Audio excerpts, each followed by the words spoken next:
Alright, in this lesson I'll be discussing operating systems and in particular synchronization. Synchronization is one of the main topics in operating systems, and the reason is a lot of people have been doing other programming courses, but they've never really thought about having multiple things going on at the same time. Right. For many people who do operating systems, they struggle because there are many things they need to do.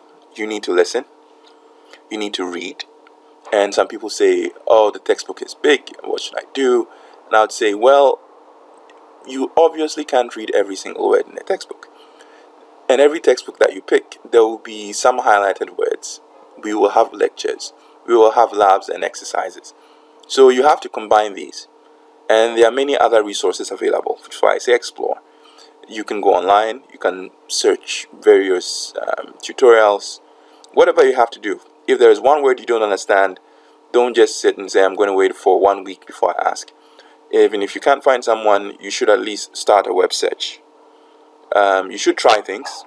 If I show you something in code, you should be trying it. If I mention a word you don't understand, you should put it down and try and see if you can explain it in your own words, or at least find out how it's explained. And of course, you also need to think. There are a lot of people who are struggling because in a computer science class, they are very much trying to mimic or imitate exactly what the lecturer, professor, teacher, FI, whoever is teaching them. They're just trying to imitate what they're doing. But what I say is you have to think. If I do an example, I'm only using one example, but most of these you have to think. So let's go through and I'll try and show you how to think, at least try and show you some ways that you have to start approaching things to make the most out of this. Even if you don't plan to ever write a piece of code, I believe, and I repeat, I sincerely, strongly believe that computer scientists, computer engineers will probably be some of the strongest candidates for managing systems. Not just computer systems, but I believe human systems, managing people. Yes, some of them may be seeming or they look busy. Of course, they look busy because often what the computer science people do impacts so many people in the organization. They have to sometimes maybe hide themselves away a bit working on things that make everyone's life better. But a lot of them, as far as I can tell, anywhere you go, a lot of them do have all the skills necessary to manage people, manage things. So if you have a notion that computer science is just about these inanimate things called computers, it actually transcends that. And I'm hoping that this synchronization topic would show you that the things that people learn in computer science make them capable leaders, capable entrepreneurs, capable innovators. And a lot of it is because people are not harnessing computer science. Computer science is about logic, it's about thinking. And it means that when we're thinking about problems, we are not into politics. We are not into flowery language. We are not into making people just feel good. It's about a science, making things work, solving problems. So we don't really, and this will piss some people off, but we don't really care so much about how many colors you've got in your application. For us, we ask ourselves, does it work? And as we go through synchronization, realize that everything we're doing here is about making things work. It's not about opinions, it's just about making things work. And that's why I think computer scientists or engineers are some of the best people you'd find to manage people, to lead people, to make systems work. Any type of system, community system, human systems, whatever, we can make it work. So, in the book uses processes and threads. That's the word they're using all the time, processes and threads. And I'm telling you, it's not just about processes and threads. As far as computer science is concerned, or systems are concerned, or anything is concerned, you think about it and they would say processes and threads, well, they need to communicate, especially when there are two or more doing a task, or multiple tasks, a network of tasks, for example. They need to communicate. And we've talked about some benefits of why we need to communicate, different ways to communicate. The other thing that comes up when dealing with synchronization is information or resource sharing. Information sharing, maybe you communicate something from one process to another, but I also say resource sharing because when you are threads and you're in the same process space, it's easy to use some information that everybody has access to, or some data, or some classes, instances everybody has access to. So I do put them together, information or resource sharing. The book has 2 chapters on this. I'm just saying, look at it from the big picture. This is what you're seeing. You also will have modularity and convenience. And sometimes people say, oh, are they the same? And I say, well, they're kind of related. Because when we are solving problems, we tend to break the problem into pieces, or at least try and classify the problems in some way, classify the solution, classify the approach. Some way we break the thing into pieces. If you're writing code, usually you come up with functions. So we mean there are going to be modules. And if you don't break them into functions, eventually when it gets large enough, you break them into processes, or you break them into threads. And we do say it provides convenience. Convenience meaning it's easier to deal with things when they are in parts and pieces and they all work together. Right. We also talk about, and the last point is about performance related items. So economy meaning it's easy to go from 1 item to 2 items while still using a reasonable amount of resources. This is from economics, but it's the same term. Read it up. It's the same word. You can apply it to computer science. It's there all the time. Performance, and there are many ways that people can measure performance. They can talk about memory, processing cycles, so many. So when I say performance, generalize performance. Responsiveness, that means when systems are working, and it's a type of performance. You get your feedback quickly, or different things can get you feedback or give you responses without the whole thing being slow. Right. Scalability, meaning from solving or dealing with 1 item, you can go to 2 items, 20 items, 100 items, and so on. So be able to scale out, solve bigger problems, or deal with larger input or larger output. Right. So these are all the things that arise. Now I say processes and threads, but I put down systems and computers. And that's because a lot of people are taking this class thinking, oh, this is just about 1 program running in my own little window. No, use your mind, think. Most of the things you're seeing here can apply outside of just 1 process. You can think of 2, 3 computers sending information between themselves over the network. And it doesn't have to be over the network, your traditional network. It could be any type of network. It could even be people moving a disk or data from 1 machine to the other. They are still cooperating. So don't be stuck on specifics, right? Learn the core principles or concepts and you should be fine, right? And of course, if you learn the core principles, you wouldn't be finding this class boring. I find this very exciting. So whenever you get stuck, just stop and say, wow, what does this look like? It's a game I like to play myself, and I believe it will help you, right? So let's look at the things we'll be covering in this section. We'll be looking at how do we characterize synchronization. So some of these are a little bit technical, but I'm sure when you go through it, even a business student who doesn't do computing will get it. Different sections. So when we look at code, we like to break the code into different parts. So we'll look at how we do that when talking about synchronization. We also have 3 main methods, and despite the big words or strange words you're seeing, and they're not big, they look strange because people have never seen them before. Mutex just means mutually exclusive. There's Semaphore, and then there is monitor. Those are the 3 main terms that we'll be using. There are many others, but at least when someone says dealing with the critical section, there are some ways that we deal with this. There are some topics that involve some math, some more pseudocode that I will not be doing in this specific lecture because I'm trying to break it into an introduction, slightly harder topics, and code. So I will look at these, but this is something you can start reading because once you know the basics, you should be able to read these. Peterson's solution, right, is one of them.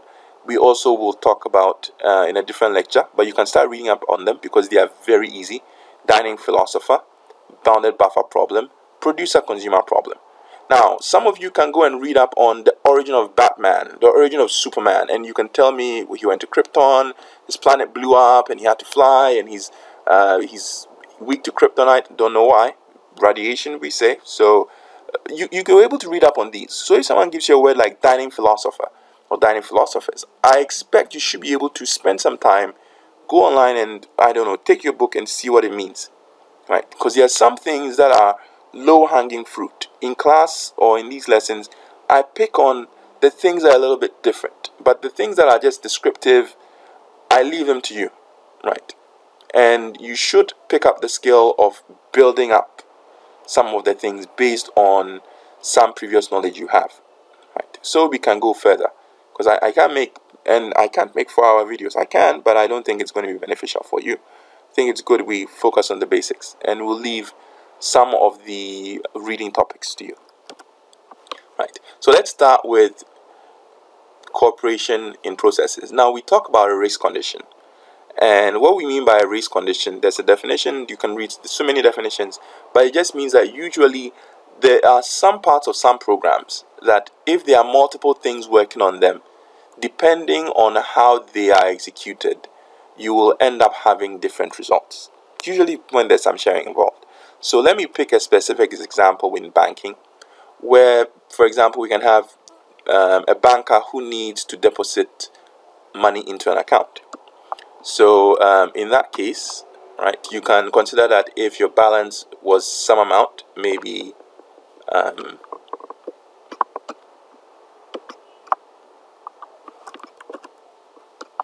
if your balance was 100,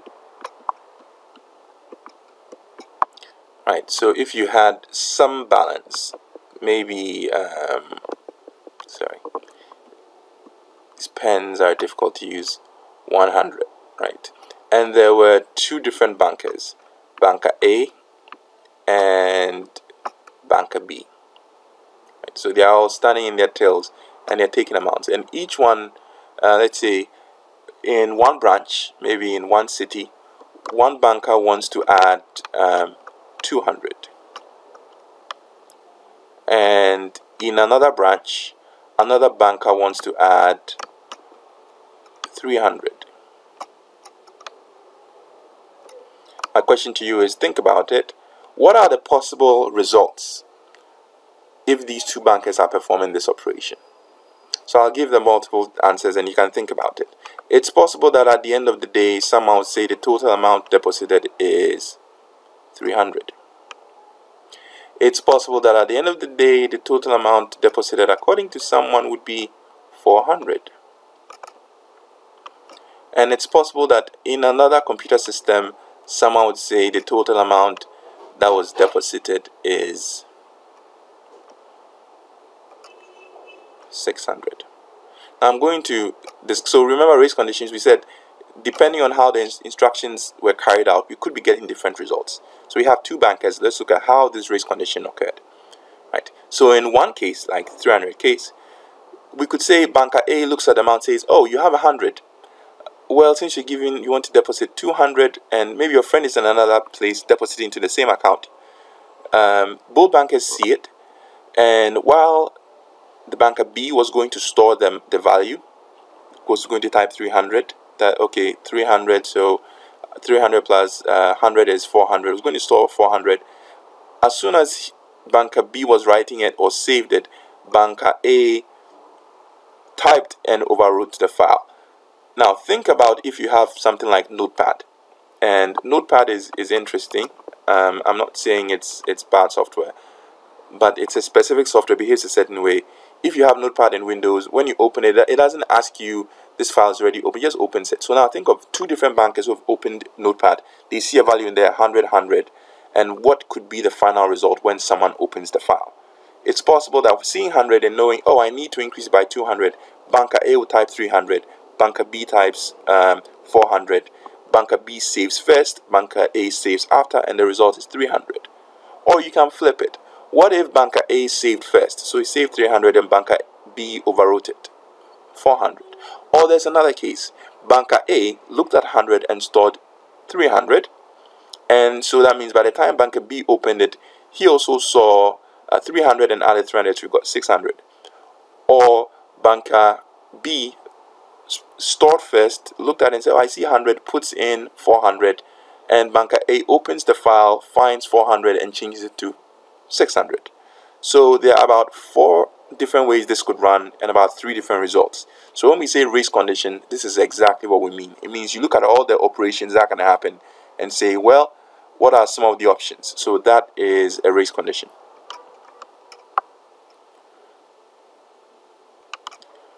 Right. So from the banking scenario, we move into a general description. So we say for most code, or systems, there'll be some part of the code where we'll say it's the entry section. So we're discussing sections. How do we characterize cooperating processes? So there's going to be some part of the code called an entry section.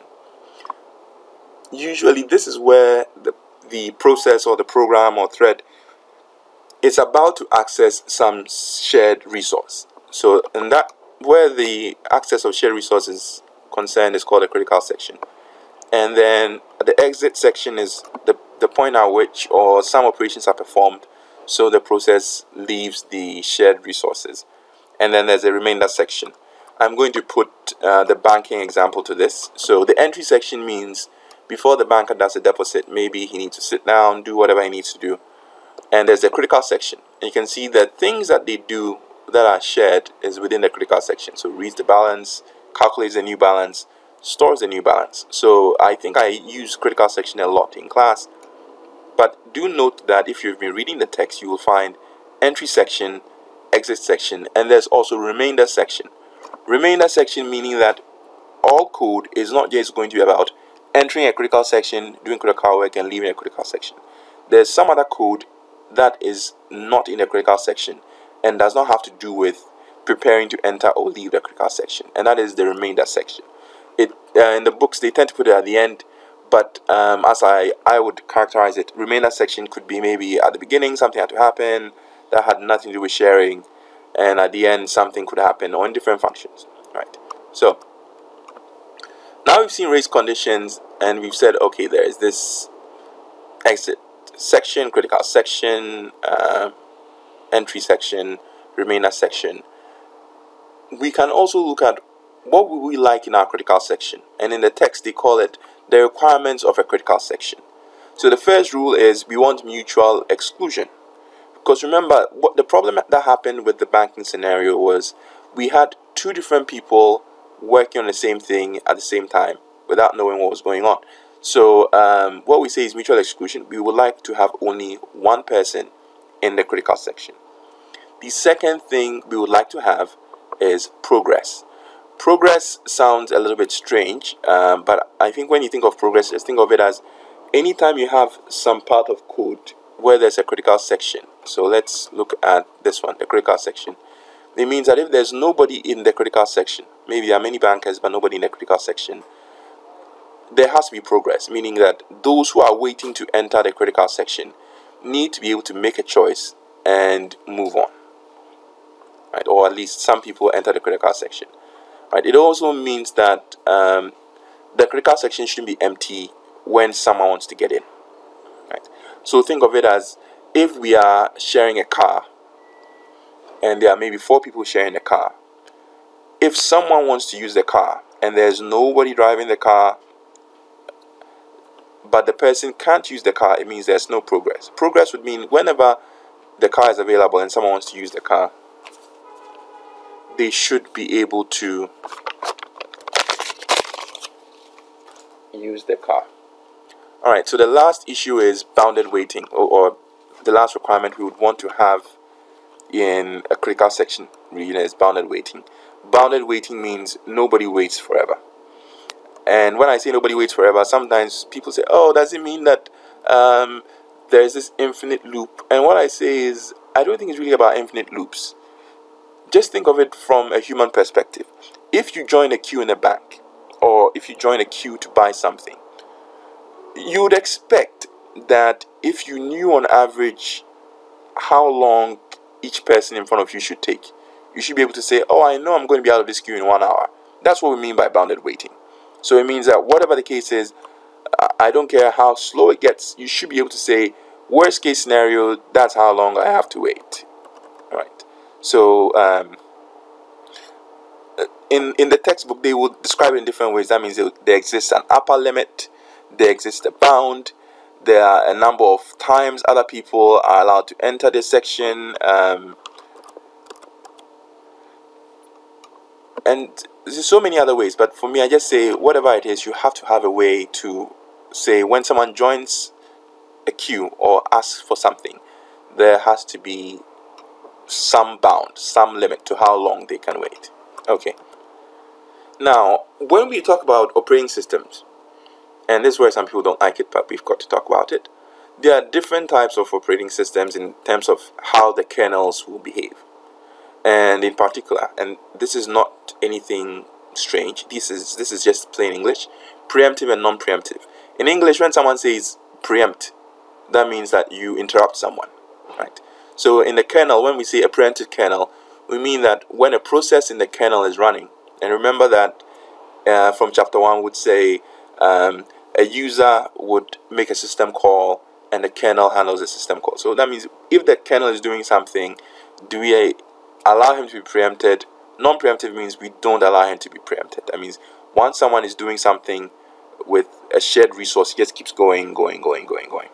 Nobody ever stops him. Right? Now I would say if there is no preemption, and it will be nice. If there's no preemption, there won't be any race conditions. Because remember, in the banking scenario, if one banker started to work with a shared item, like an account, and nobody would ever stop him, he'll just use it until he lets go of it voluntarily. That means that there shouldn't be any race conditions, because the results won't vary. Remember, the race condition says the results are varying because the instructions are happening in different order and so on. If there's no preemption, results shouldn't vary, right? But of course, in real life, if we have preemption, it does allow some sort of responsiveness, because you don't want one process to be running forever and ever and ever, or one kernel process to be running forever. Usually, there could be some multiplexing, meaning or multi-processing. So one works for a little bit, it moves to another one. We've seen this with the scheduler, right? So this is just something that you have to keep in mind as far as kernels and preemption, non-preemption are concerned. Other things that you'd like to, at least we hope you would get before you leave. Some of these you've seen in other courses like databases, web technologies, mobile technologies, real-time systems, and so on. But few terms that everyone in computer science or a related area like management information systems or maybe information technology should know about is the idea of locking. Thankfully, most I would say word processing or productivity software like Microsoft Office Excel, when you're trying to open two files or the same file twice, it does warn you, hey, someone is already using this file, right?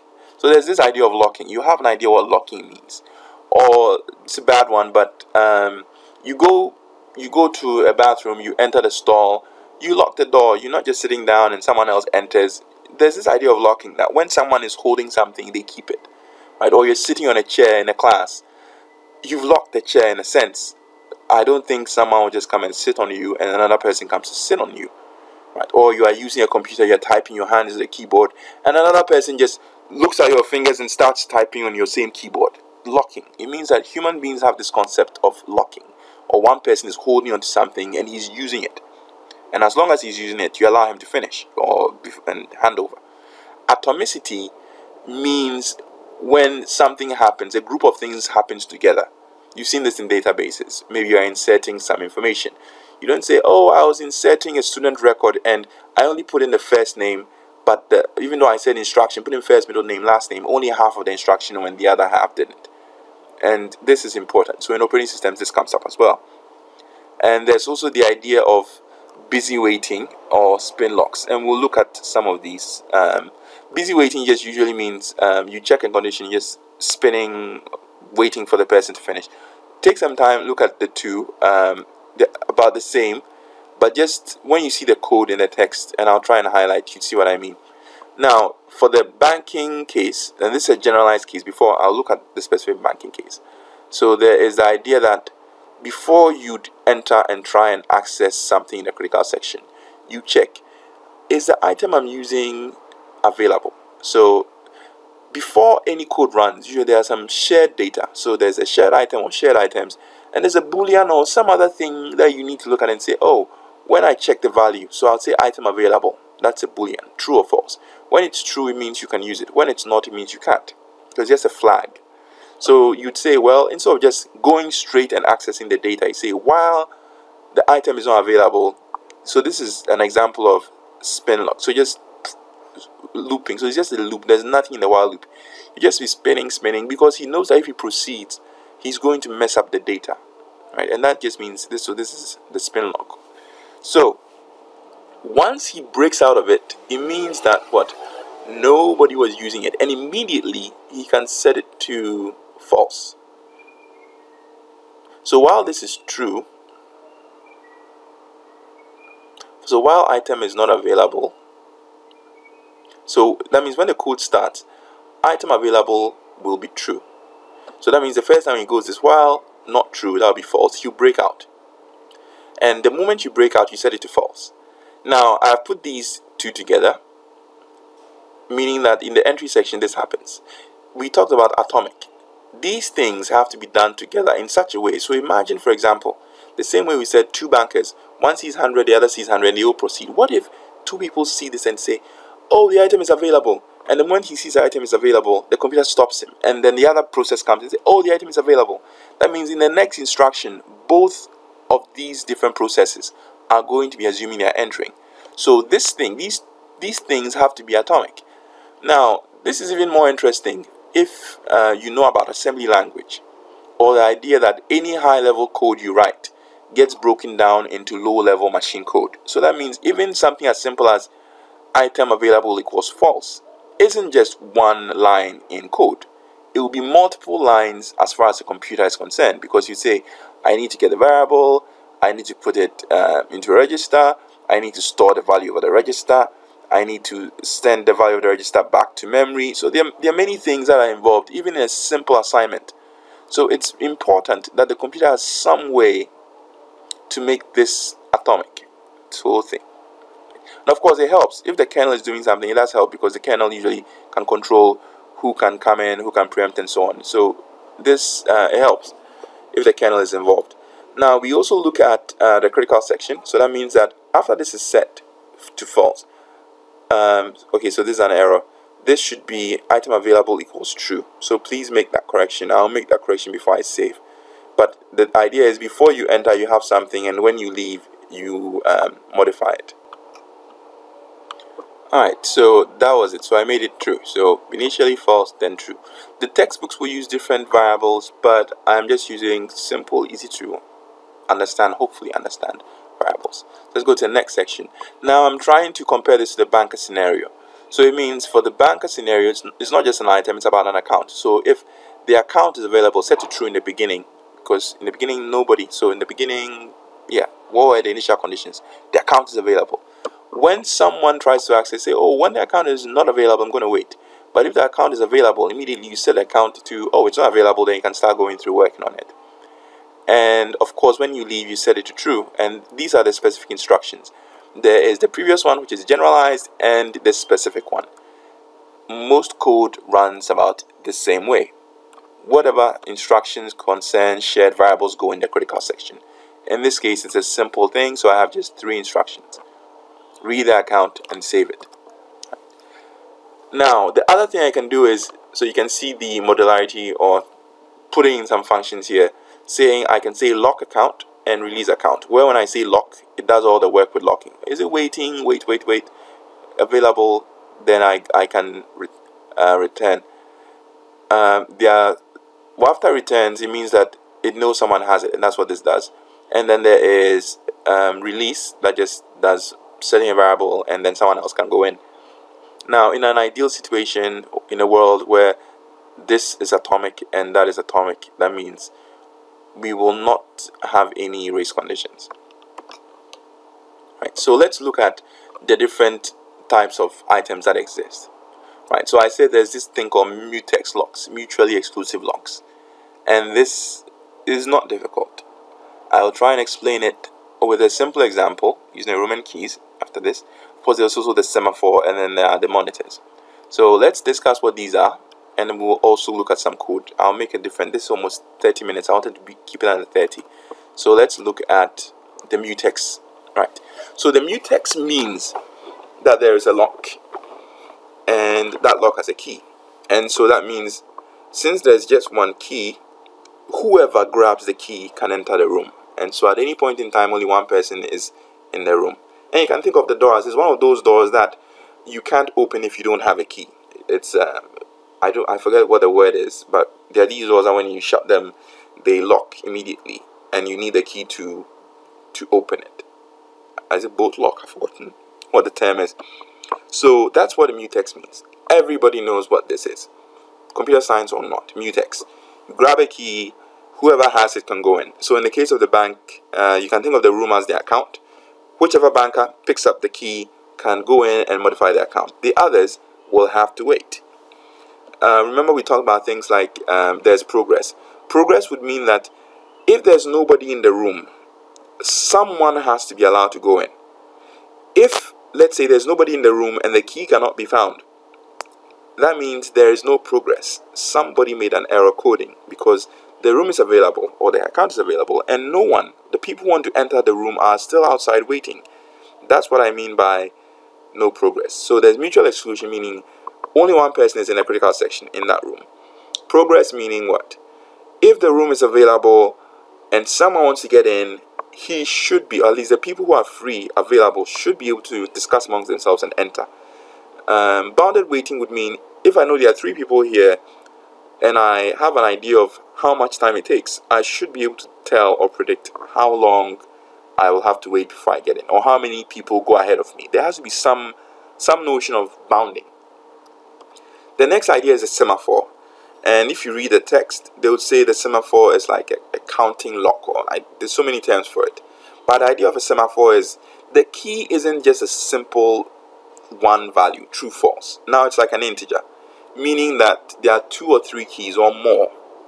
And so multiple people can enter the room and can, that means if I have 2 keys to this bolt lock, that means first person enters, picks up the key, goes in.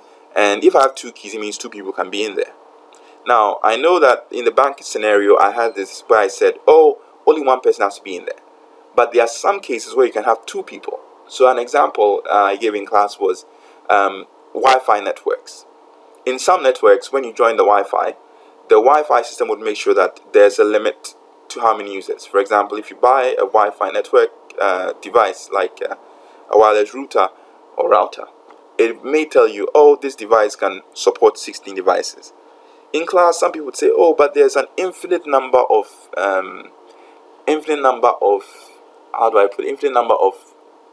addresses that, well, not infinite, but they would say at least you can have 255 from 110. When I say 255, those who done networking know. So someone would say, oh, I can assign any number of names, but I would say it still doesn't matter. There is a limit to how many people are allowed to be in there, right? And this happens a lot. So that means that in such a system, having the idea of a counting lock, which can hold a set of keys, allows you to manage how many people can be in there. Or even in your classrooms or your dorm rooms. If your dorm room was this special type of dorm, and some hotels have this, where you just pick up a key and if you need to do something, and some printing stations have this as well, they would assume that a certain number of people belong in a room. So if the key has been touched and it's within the room, that means there's a limit to how many people can go into that section. So these are just examples, but the networking one I'm sure people would get, because sometimes people would say, oh, I am trying to connect to the Wi-Fi and I can't get in. Sometimes it's just because the devices have a limited number of devices, clients they want to support. So Semaphore exhibits that perfectly. So don't always say, oh, he said locks, everything is locks. No, they're different things, the semaphores. But I'm sure we could also deal with semaphores using mutexes. I'm sure. Just think about it. There are ways to try and handle the semaphore case using mutexes. The last one is the monitor. And the monitor is, they would say, a high-level construct. And we'll see this when we look at code very shortly. A high-level construct that frees a lot of people from having to deal with these mutexes semaphores. You just put a keyword in a few places and all of a sudden you have synchronization going. So we'll look at how Java handles this. So it means that there's a magic door and whoever goes in, you don't really worry about. When you go in, it's almost like maybe Mary Poppins with the umbrella. You pick it, it flies you where you need to go. So as a programmer, if you have something like a monitor, it's a high-level programming construct. You use it and it handles the locking. So there's this special door that when you touch or try to access, it will handle the locking and unlocking for you automatically, right? So that's what the monitor is. So we'll look at a few pieces of code, right? But that will be in a second video, because I want people to be able to just focus on the concepts and focus on the coding, right? So remember to look at the code. There's a video immediately following this, right? So I'll get to that shortly.